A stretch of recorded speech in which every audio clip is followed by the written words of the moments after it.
Welcome to Upticks. I'm Jake Falcon, the founder of Falcon Wealth Advisors and your host for Upticks. Today is our 73rd recording, the New Year's episode.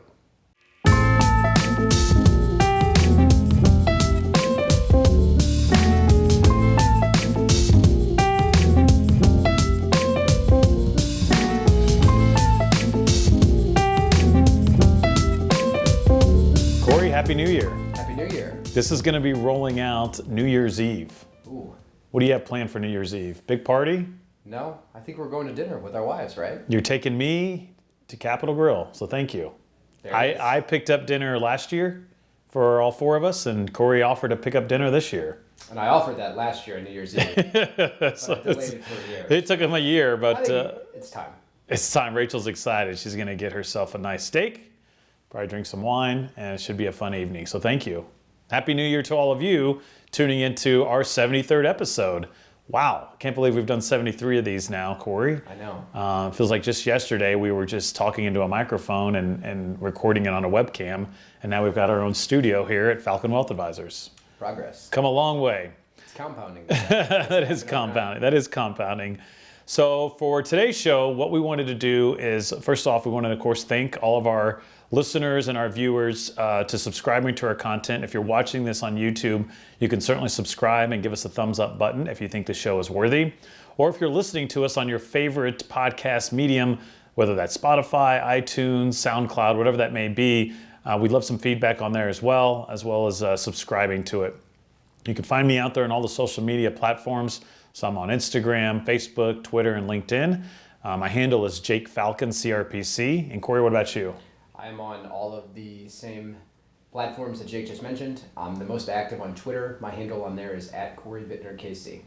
Perfect. So to diving in today's show, we wanted to recap on the last decade. So Cory's done some research on some significant events. And then I wanted to give our viewership a look ahead as to what they can expect from our content moving forward. I've got some exciting news on that front, so you want to make sure to listen to the end as we announce what's coming up for 2020. So Cory, why don't you kind of go over to your research here and tell me what happened? What happened the last 10 years? Before I jump into that, I'm going to ask you a question. All right.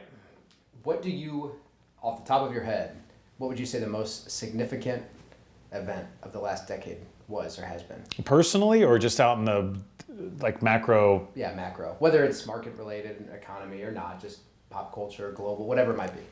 The last 10 years? Because I think you're going to be surprised when I start going through some of these things. You're going to think, wow, I thought that was longer ago. I don't know. I'm Okay. sorry. I don't know. Make your decision after I read them all. Trump being elected? It's a fair choice. All right, what do you got? All right. And I didn't say that necessarily the best or the worst. No, I know. I said significant. I keep neutral here on So the I've got a show. list printed off here I'm going to read off of. But first, Give me some highlights. Going back to 2010, Right. Steve Jobs unveiled the first iPad. Wow. I know, right? Okay. I thought the same thing. We're going to go ahead and jump forward to 2011. U.S. forces killed Osama bin Laden. I thought that was longer ago.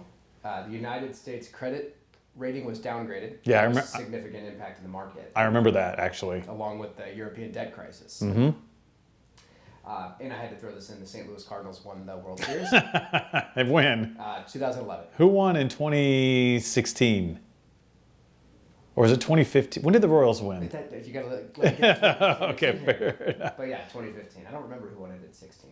Houston. maybe? Didn't they go in No. 14 then and 15? They lost in Game 7 in 2014. So they won in 15. All right, go ahead. So the Cardinals won way back when in 2011. Yeah, that's right. Their 11th World Series. Wow. 2012, Facebook IPO'd. Really? Went public, and it Wow. sputtered, if people might remember. It didn't perform well at all. And now, as of the recording of this show, Facebook's trading at over $200 a share. I don't know what it IPO'd at, but I know that it's low. It got down to like $17 a share. wow. The IPO Good for you, Facebook investors. That's right. The storm Sandy hit New York City in 2012. Remember that when it actually closed the market for a couple of days because Oh, yeah, Hurricane Sandy? that hit New York City. Also in 2012, Obama won his second term. Yeah. 2013, Pope Francis was selected. Sadly, the Boston Marathon bombing. Yeah, it was awful. The first time the Dow closed above 15,000. In 2013? 2013, the Dow Jones closed above 15,000.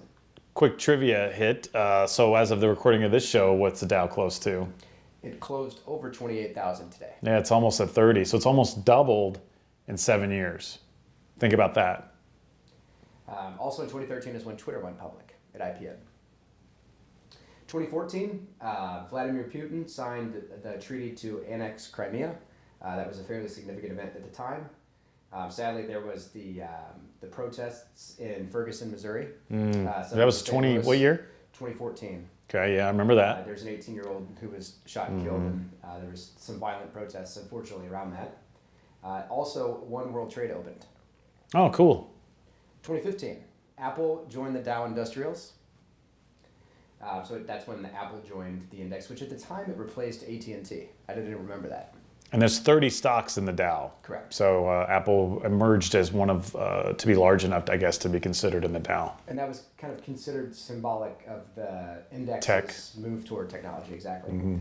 Also in 2015, the Royals won the World Series. All right. They beat the New York Mets. How many World Series is that for them? Is it 2? 2. That's it. Okay, 2. 2 big ones. 30 years apart. Right. Yeah, 30 years exactly. Hopefully we don't have to wait another 30 years. Yeah, that's crazy. Also in 2015, the Federal Reserve raised interest rates for the first time after 7 years near zero. Oh, that's good that you have that. So what year was that again? Forgive me? 2015. So they lowered them in 2008, right? Correct. And the market bottomed down in 2009. So Correct. so for 7 years, they kept them that low? Yes. Wow. So the Fed funds rate, which is what people in finance will refer to, but for all of us as consumers, as citizens, right, our mortgages, car loans, credit card interest, most Bank interest, bank CDs. interest, almost all of it is tied to the Fed funds rate, and it was kept near zero for 7 years. Wow. Okay. So that's when the cycle of raising rates began. In 2015. Okay. 2016, Brexit Started. voted to. That's when they voted to leave the European Union. Here we are, almost in 2020. Still not completely They're done. still figuring it out. Wow. That is when the Democratic National Convention hack prompt allegations of Russian involvement and Russian interference. That's what year? 2016. You're in 26. Yeah. Remember all that. Wells Fargo paid $185 million in fines after regulators found widespread illegal practice around account openings. Yep. Remember that. Donald Trump was elected.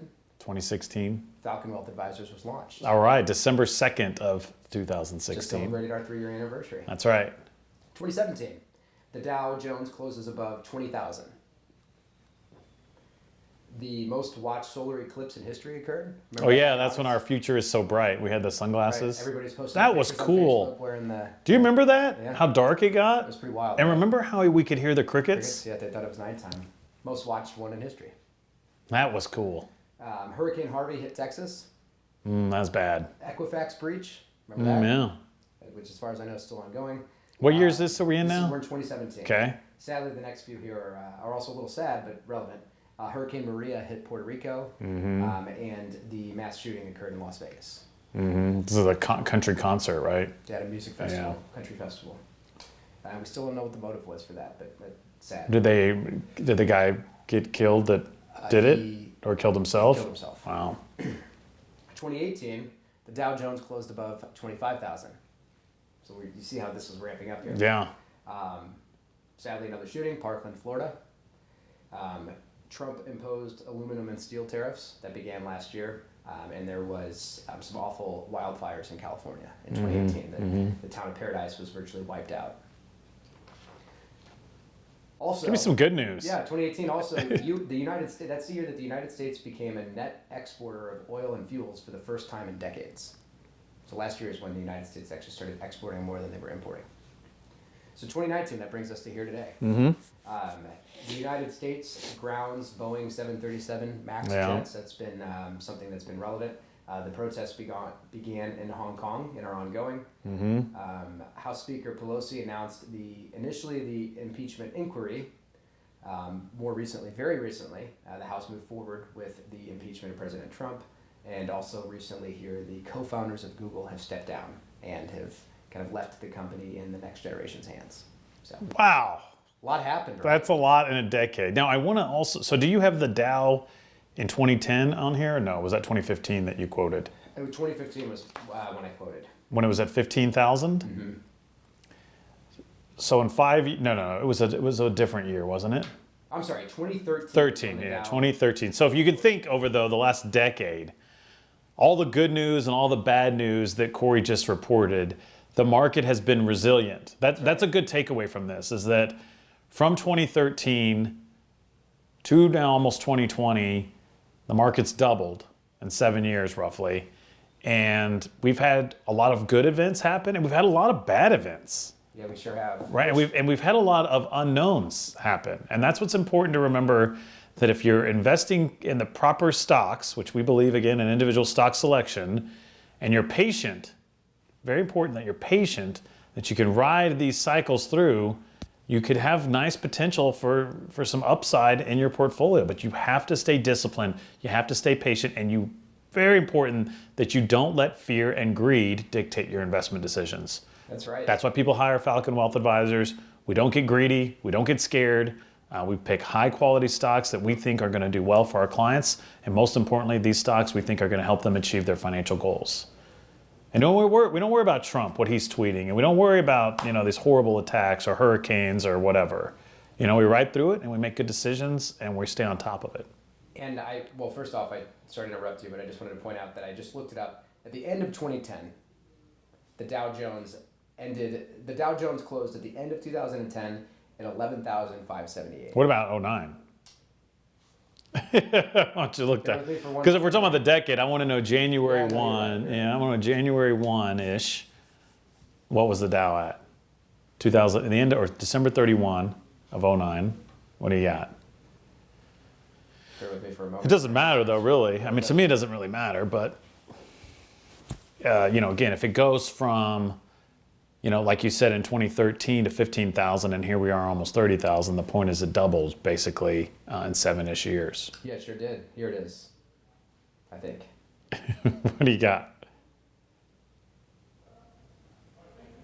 10,478. 428. 10,428. Wow, so it almost has tripled.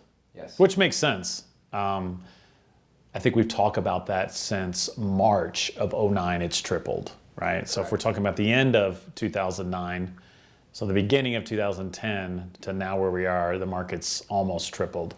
Another case in point, and it's been resilient. So again, we've had bad events. Companies have gone in and out of business. I can't believe. So what is your biggest? What were you most surprised in doing this research, or what was the biggest event to you? There's a lot of big events you named off. What was the biggest to you then? You asked me, what do you think the biggest was? I feel like I have to agree with you on the Trump. Yeah, if you would have told me in January 1st of 2010 that in 6 years Donald Trump would be president, I would have laughed at you. How about this one? How about on the day that Obama won his second term and defeated Mitt Romney, if I would have told you 4 years from now Donald Trump is going to win the presidency over Hillary Clinton? I would have laughed at you. You thought I was crazy. I would have laughed at you. And here we are. So it's been significant, of course, most decades. And now he's getting impeached, supposedly. But we know that's not going to probably happen, right? Yeah, Right. Again, it is, we're going, as far as the impeachment goes, going back to the beginning of the decade, I just saw this in the story where I found the closing price for the market at the end of 2009. They mentioned in there, back then, the report of an unexpected drop in U.S. unemployment down to 10% spooked the market because of interest rate concerns. So all the same stuff that interest rates, unemployment, earnings. Yeah, unemployment's at 3.5%, by the way, now. Right. So and it used to be at 10%. And to think that at that point in time, people were afraid that 10% was too low and the Fed was going to start raising rates. It's kind of funny to think about. It's crazy. And that's another good point, is that you can't predict the future on this stuff. You can't. And it's a fool's game. Again, in our opinion, you want to know what you own, or at least have an advisor that knows which stocks and bonds you own. Even above all on that, you need to have a financial plan that is regularly reviewed and updated, and that you understand and that you subscribe to. And then just, stay disciplined and go enjoy your life. Don't worry about these year-to-year events that happen, because they're always going to happen. And frankly, you could have gone back 100 years. Correct. Right? And you would have had significant events the last 100 years. And I don't like this, well, now it's different. We've never experienced anything like this. Absolutely, right? This is different, but every year is different. Correct. Every decade is different, and it will be that way, and it's always been that way. So actually, different is normal, right? There is no normal, right? In the end, every day is a new day. Every year is a new year. We're going to have different presidents. We're going to have different Fed chairmen. We're going to have horrible events happen, whether it's weather-related or terrorists or whatever. It's bad. It's just part of humanity. And again, the market's resilient. In the end, good companies that perform well and make their investors money and grow or pay dividends, they stick around, right? And they keep doing those things. And then investors in those companies get rewarded. And that's how it works. And it's worked like that for a long time. Got a moonshot for you here. All right. Where will the Dow Jones end where will the Dow Jones be at the end of 2029? So 10 years from now. So if we're saying it almost tripled over this, I don't know what the numbers are. What does it normally do in a decade? I know we had the lost decade. Yeah, it depends on From the decade. 2000 to 2010, that's a completely different story. That market return was flat. So if I say the market averages about 9% a year, 9 right? 10, yeah. So I would say that that would mean it would what? Probably be up, I don't know. It wouldn't triple. I'd say it would at least be, the Dow should be at, I don't know. What does a moonshot mean? That's just, it's way out there. Way out there, okay. That's the way I see it. It might not be the exact definition. I don't know. Maybe the Dow, if the Dow's almost at 30,000, maybe the Dow in the next decade's at 60. Okay, all right. I don't know. What's your... You heard it here first. What's your... Yeah, I know. And again, it doesn't matter. And you're not going to hold me to that. No, but one other thing I want to point out though that's interesting, and there was an article, and I might be able to find it, and we could put it in the show notes for this particular show, that talked about decades where the market's done well. This last decade is one that's included in that. Right. That the average return of the market in those decades, people feel like this last decade was one of the best ones that there ever was. And, things have to go down from here because they've done so well. And, the people that talk all day on TV love to talk about that too. But it's been shown that believe it or not, there's decades. There was the 80s and also the 90s, believe it or not, where the average return over a 10-year period in a bull market was significantly higher than this last decade. Really? So the 80s and 90s you're saying are better than the 2000s so far? 2010s, basically. 2010s, I guess, yeah. Which is interesting because now people feel like it's at historic This is the best it's ever highs, been. But if you go and look at particularly the 90s, if you ever just kind of dig into the really numbers, good. it's crazy. Yeah. It's crazy to see. But then you have flat decades like 2000 to 2010. So again, it's called mean reversion. Doesn't mean it's going to happen this decade though, right? So we could absolutely have a follow through in another great decade. Historically, the stock market average is around 9%. So that's what our financial plans are based on. And then bond markets, I don't know, 3 or 4. So you kind of blend that together based on the different styles and sectors that you're in to get a target. That's why, again, we don't worry, because our targets are based on data going decades and decades and decades back. And we just extrapolate that to generate a target for our clients. Exactly. Because you're going to have great decades, and you're going to have bad decades, and in the end, that averages out just like you have good years and bad years. Just like you have good days and bad days. It all averages out. And I can't help but point out when the Dow closed above 15,000 in 2013, which I quoted earlier, the Wall Street Journal's headline for that was about how the Dow closed above 15,000, continuing its long historic run since the lows of 2009. Meaning, even then, some of the hyperbolic headlines like long historic runs were being used, and that was 6 years ago when it was at 15,000, and it's almost at double that now. Right. If you would have looked at that then and said, oh, this has got to be the top. Right. Like, this is before things come crumbling down. Or if you looked at the downgrading of the United States credit rating. Yeah, which is pretty bad, actually. Right. But my point is that if you use that, or if you were scared about the election in 2016, right, because everybody told you should be, and you sold all your stocks because that hurt you. The story was if Trump won, everything was going to collapse, it didn't happen. Right. So there was plenty of opportunities in there to get scared and to do the wrong thing. Yes, and that's our job is, we can't always do it, but, because ultimately in the end it's our client's money, right? So I want to give you my opinion as a professional. Sure. And, let you know, hey, this is what the long-term averages say. These are the individual stocks we own. This is why we own them. These are the individual bonds we own. This is why we own them. And we always revisit that financial plan, most importantly. Yep.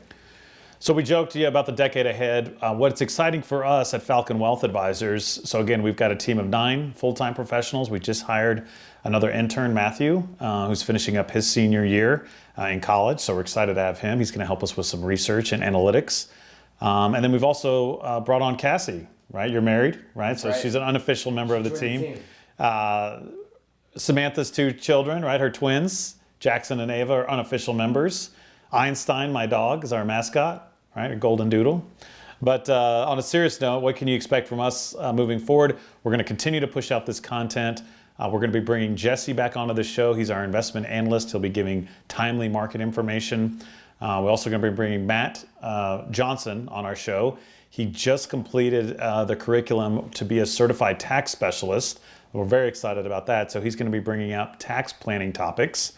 We've also got James, who is our certified financial planner. So if we want to have some advanced planning discussions, we're going to bring him on the show. And then maybe you and I will have some fun topics to go over as well. So we got a lot of information we're going to be rolling out for 2020. So please make sure that you subscribe. And as always, you can share this content with your friends and family. We'd love to get our message out there. And again, our doors are open to help people as a fiduciary-minded team of advisors. Did I miss anything? I don't think so. We appreciate everyone. It's been a great decade. Yeah. Looking forward to the decade ahead, and we really do appreciate everybody taking the time to watch and listen, and hope that you're finding everything educational, and very much request any topics of discussion if there's something that's pertinent or relevant in your lives or friends of yours or whatever it might be. We want to have the conversations that are going to help people. Right. So Happy New Year. Happy New Year. And Happy New Decade. Happy New Decade. We can finally call it the 20s. We'll cheers our water to that. We can finally call it the 20s. The roaring 20s. That's right. So Happy New Year. We look forward to pushing out more content. We hope you all had a great and safe holiday. And we look forward to meeting with all of our clients here very soon. Happy New Year. Thanks.